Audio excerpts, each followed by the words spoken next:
Did living in Milan actually become impossible? Milan is a city many dream of moving to. It has the highest salaries in Southern Europe, it's international, vibrant, and full of world-famous events.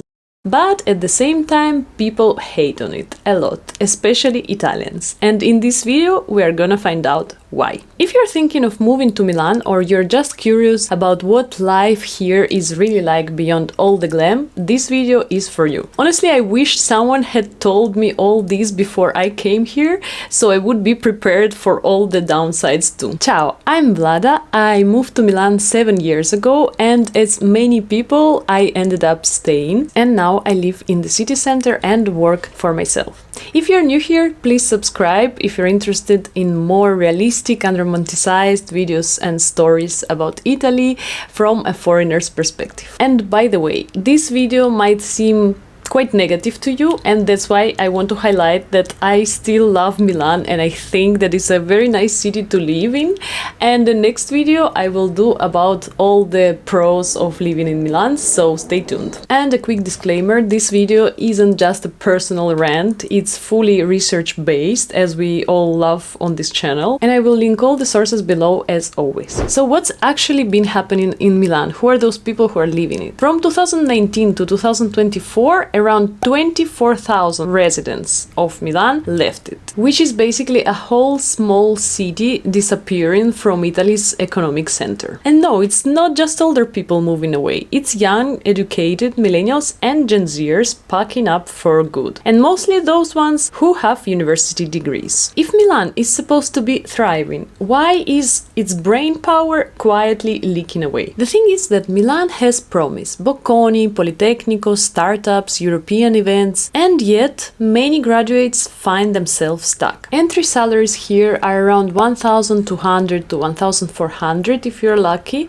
while average rent for a bilocale one-bedroom apartment is 1,100 euro. So basically you survive, but you don't live. Meanwhile, cities like Berlin and Amsterdam offer entry salaries of around 2,500 to 3,500 euro per month. And besides that, a faster promotion path. And according to Idealista, Milan right now is the most expensive city in Italy, surpassing even Rome and Florence. And something else that honestly didn't surprise me that much is, according to the Expat Insider survey, Milan ranks 48 out of 50 for work-life balance, despite being Italy's economic engine, ranks lower than Rome in expat satisfaction for working and income. In Milan, moving up the career ladder isn't about how good you are at something, but more is about your age and the amount of time that you have been working there. The hierarchy is very, very rigid and change comes slowly. Talented young people often hit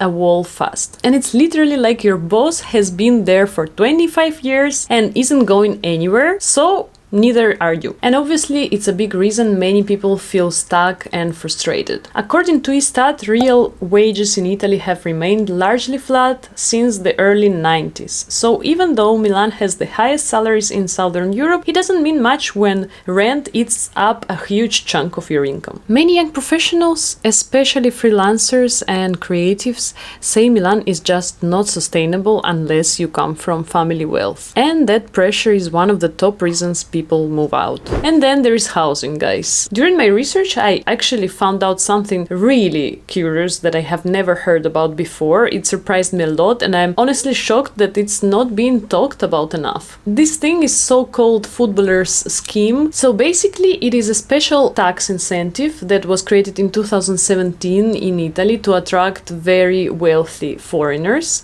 like football stars, entrepreneurs and investors. Here's the deal. These newcomers pay a flat tax of only 100,000 euro per year on all their foreign income, no matter how much they actually make. And this tax break can last for up to 15 years if they stay in Italy.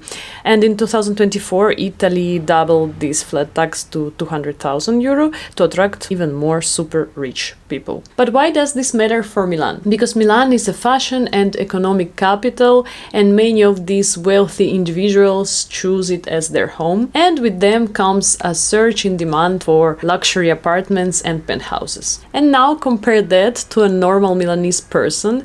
The average worker in Milan earns somewhat around 1,800 per month, and with progressive tax system that person might pay somewhere up to 40% of their income in taxes, depending on their exact salary. This makes a lot of people feel it's unfair, especially in a country where so many young people are unemployed and salaries haven't gone up in years. Meanwhile, because of this tax scheme, Milan's housing prices have shot up by 43% between 2019 and 2023, and rents jumped 19% in just 2 years. It's making it harder for locals to afford living here. So yeah, this scheme brought a lot of money to Milan, but it's also pushing out a lot of locals and young professionals, turning the city into a place that feels less and less like home for everyday people. This luxury boom is driving inequality, and it's not pushing out millionaires or tourists, but the middle class and locals who actually build the city. And unfortunately, we cannot forget about climate here. If you're watching my vlogs, you might already know that summers in Milan can sometimes feel like sauna. It really becomes increasingly hotter in the past years. 35 degrees heat waves with humidity trapped between all the concrete. Milan has no sea, no big rivers running through unless you count the Navili,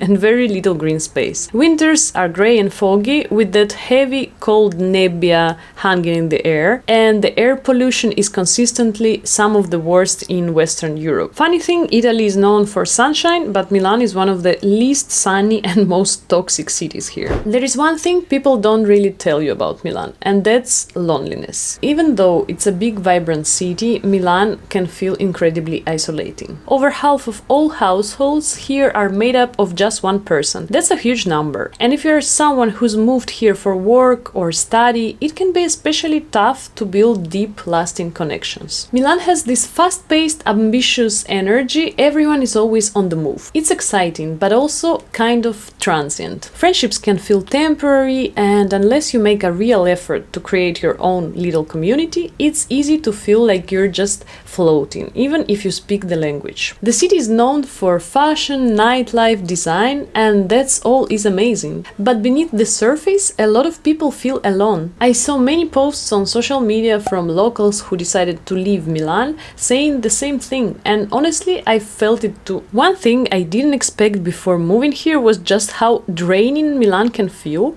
A recent 2024 survey of Milanese residents showed that satisfaction with quality of life dropped sharply from 7.8 in 2020 to just 5.9 today. And get this, over 1 in 5 people are actually thinking about leaving the city. When asked why, the top reasons were rising living costs, mentioned by 90% of people, followed by safety concern, 86%, mental health struggles, 48%, and environmental stress, 35%. And here's something that surprised me a little. Milan is actually having the highest crime rate right now in Italy. About 7,000 reported crimes per 100,000 residents. That doesn't mean the city feels dangerous everywhere. Many neighborhoods are perfectly fine, especially during the day, but it does contribute to this constant feeling of pressure. So it's not about just jobs or money, it's about feeling unsafe, overwhelmed, and not really feeling like city is supporting your well-being. And when that mental load keeps building up, you can actually understand why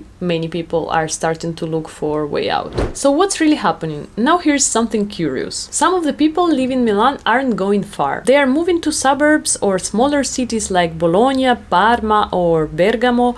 These cities offer lower rent, better work-life balance sometimes, and a stronger sense of community. Milan still has all the sparkle. It's creative, international, full of events, but for many people, especially those without a safety net, it's becoming unlivable. And what about you? Would you move to Milan? Would you stay? Or are you one of those people who's already left? Let's talk in the comments. I want to hear your experience. And if you want to know why I think Milan is still worth staying here, hit subscribe and stay tuned for the next video. Thanks for watching. I hope this video was helpful for you, and see you in the next one. Ciao!